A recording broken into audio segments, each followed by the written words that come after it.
अगली बड़ी खबर आपको बता देते हैं और ये पुलिस से जुड़ी हुई खबर है। निर्देश जारी किए गए हैं जिसके तहत अब लंबे समय से एक ही जगह पर पदस्थ पुलिसकर्मी जो है हटाए जाएंगे।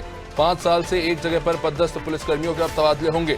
पीएचक्यू यानी पुलिस हेडक्वार्टर ने इसको लेकर जितने भी जिले के पुलिस अधीक्षक यानी एसपीज हैं उनको सीधे तौर पर आदेश जारी कर दिए हैं और इसके तहत जो लंबे समय से पदस्थ हैं एक ही पद पर एक ही स्थान पर उन्हें हटाया जाएगा। और साथ ही साथ स्पष्ट रूप से निर्देश ये भी हैं कि जिस जगह पर पहले रह चुके हैं और वहां से उन्हें हटाया जाएगा और दोबारा वापस से किसी को पदस्थापना के तौर पर भी ठीक उसी जगह पर जो है ट्रांसफर नहीं किया जाएगा। पीएचक्यू को लेकर निर्देश जो है जारी किए गए हैं। रिजवान हमारे साथ है। रिजवान, पीएचक्यू से जो निर्देश जारी किए गए तबादलों को लेकर क्या कुछ अपडेट आपके पास?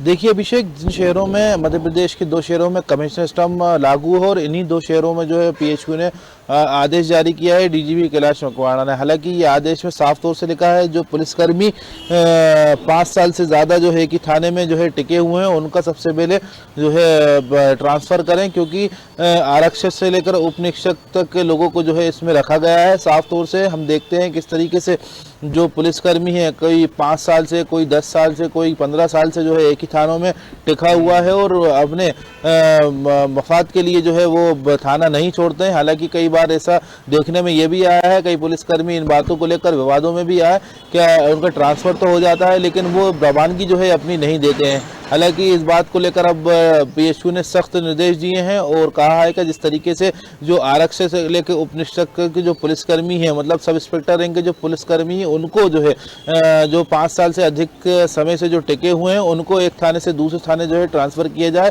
और दूसरी तरफ इसका आदेश का पालन जो है सख्त तरीके से जो है अपनाया जाए। इससे पहले भी कई बार पीएचक्यू ने आदेश जारी किया था लेकिन कई बार हमने देखा था इस तरीके का जो आदेश का पालन है वो नहीं हुआ था। हालांकि इस बार जो है सख्त निर्देश जो है पीएचक्यू की तरफ से दिए गए हैं। उनका तबादला जो है 16 जून तक करना जो है ज़रूरी बताया गया है इस आदेश में। जी रिजवान, लेकिन ये जो आदेश आया है उसके बाद एक बात तो काबिल गौर है, ये जो इंटर डिपार्टमेंटल जो चीज़ें चलती रहती है पुलिसकर्मियों के अंदर, जैसा कि आपने खुद भी कहा कि जिनका ट्रांसफ़र होना चाहिए उनका ट्रांसफ़र होता नहीं है, फेवरिज्म वहाँ पे चल रहा होता है और कहीं ना कहीं जो पुलिसकर्मी है वो अपनी रसूख का भी बड़ा इस्तेमाल करते हैं ताकि उन्हें अपने कंफर्ट के हिसाब से ट्रांसफ़र मिल जाए, जहाँ पे पद चाहिए वहाँ मिल जाए या जहाँ पे वो है वहाँ पे रह जाए। कहीं ना कहीं ये तमाम जो कारण है इसके चलते जो है पीएचक्यू को ये निर्देश और आदेश जो है जारी करने पड़े।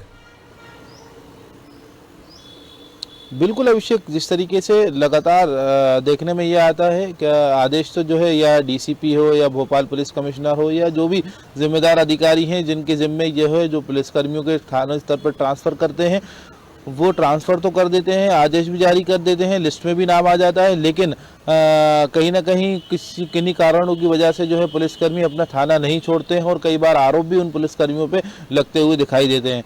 भोपाल की अगर हम बात करें तो भोपाल में से कई ऐसे पुलिसकर्मी हैं जो 7-8 साल से, कई 10 साल से जो है एक ही थानों में टिके हुए हैं, लेकिन उनका ट्रांसफ़र होता तो है, लिस्ट में नाम आता है, लेकिन वो रवानगी नहीं देते हैं। हालांकि 16 जून तक जो है ट्रांसफ़र करने की प्रक्रिया जो है पूरी करनी है और जो पुलिसकर्मी उप निरीक्षक पद के जो पुलिसकर्मी हैं आरक्षक से लेके उनका जो है एक थाने से दूसरे थाने उनको भेजाना होगा ताकि जो दूसरे लोग हैं उनको जगह मिल सके। जी निश्चित रिजवान, ये देखना काबिल गौर होगा कि इस आदेश के बाद क्या फ़र्क देखने को मिलता है। रिजवान खैर आप बने रहिए हमारे साथ। तो आदेश जारी किए गए हैं पीएचक्यू के द्वारा पुलिसकर्मियों के पदस्थापना को लेकर। खैर अब आदेश के जारी होने के बाद कितनी तब्दीलियां देखने को मिलती है ये काबिल गौर है। अभी से गर्मी लग रही है आज तो।